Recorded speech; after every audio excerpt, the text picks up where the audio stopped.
strategically, what did you bring to the court that made such an impact? Well, first of all, I was one of the best athletes on the planet.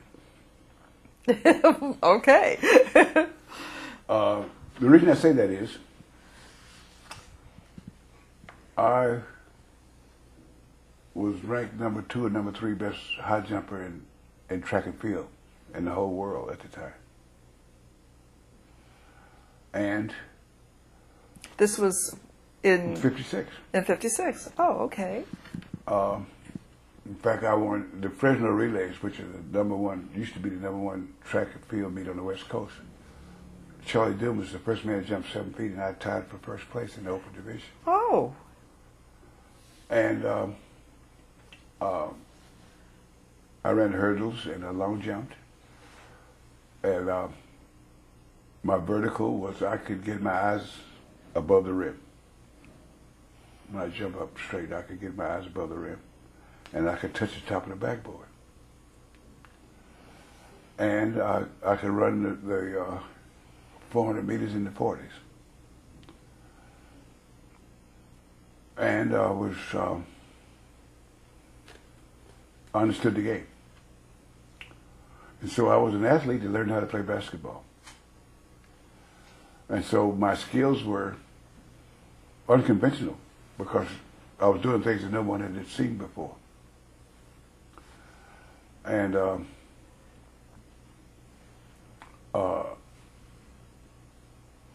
I thought I was the best rebounder on the planet. Later, I thought I was the second best rebounder. But the guy that I thought was the best rebounder said he thought I was the best rebounder. Because we talked about it, as my friend Wilt. Yes. One time, Sports Illustrated had a cover and says it was Dennis Rodman, the best rebounder ever. And they come up with a mathematical formula about the number of rebounds available and how many his team got and how many other teams got and the percentage of rebounds and all that. And Wilt was outraged. So he called me on the phone and he can't hardly talk. And you don't know that's really something when he could hardly talk. Yes. And he says, I used to get more rebounds a quarter, and he got a whole game. I don't know what they're talking about. And I says, I thought Wilt was the best rebounder ever. And I said to him, because he averaged 22.9 rebounds a game for 14 years. And I averaged 22.5 rebounds for 13 years. So he averaged half a rebound a game for another full year. So, and he said the reason he thought I was the best rebounder was that I hold all the records for the playoffs. And the rebound is tougher in the playoffs than it is the regular season. Because in the playoffs you don't have any nights off. Whereas in the regular season, there are nights when the guy in the circle with you is not up to it. I wonder whether people really know about your off-court relationship with Wilt Chamberlain. I mean, they certainly know about the rivalry between the two of you on the court. Well, I tell you where the misconception comes. Everybody considers it, as you said, a rivalry. Yes. It was not a rivalry. It was a competition. Competition. Okay. Which is different. See, in a rivalry, there's the victor and the vanquished. Oh, okay. He was not vanquished. No, indeed. We both were hugely successful in what we did. Although we played the same position, we played so completely different. There was not a rivalry. There was a competition. And we were competitors. But you had a lot of respect for each other, Oh, didn't yes, because I told him a couple of times, I said, you know, Wilt, I think I'm probably the only person on this planet that knew how really good you were. I guess so. Because I saw it up close and personal. Indeed. Because I knew what I was looking at. Yes. You understand me? I started watching NBA basketball in 1950. And playing most of the time, being a very good basketball player, I knew what I was looking at. And so I said, there was never a doubt to me how good you were. I'm sure he felt the same way about you, though. and so one guy said to me, I was in New York. He says, "Well, you really had the upper hand with Wilt, didn't you?" I said, "Well, I'll tell you something. If we could win 11 championships in 13 years, we had the upper hand on everybody. It wasn't just Wilt." Indeed. But please, Mr. Russell, tell us the story about Oscar Robertson and the time you stared each other down to a standoff on the court. Well, Oscar was...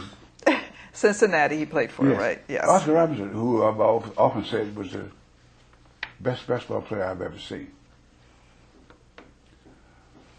And that's my learned opinion. How's that sound? Yes.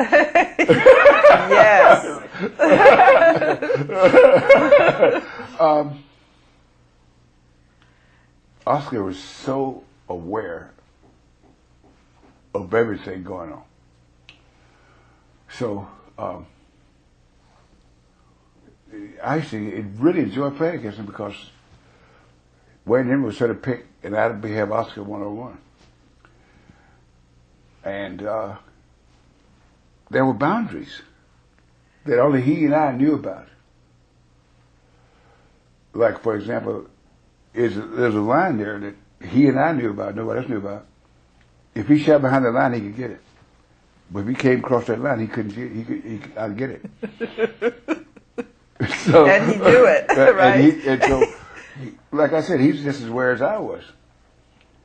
So one night we're playing, and I get him on the switch, and he's inside the line. Okay. Now, in this situation, I basically have the offensive player on defense because I've attacked him. Now, he's in a place where he can't get a shot off because he's inside the line. And so he goes down in a crouch, and he's got the ball over his head. And we look at each other. And I know the minute he goes up, I got it. So he looks at me and he starts to smile. And then he just shot from down there. Without looking up at all. And it hit the bottom of the net, too.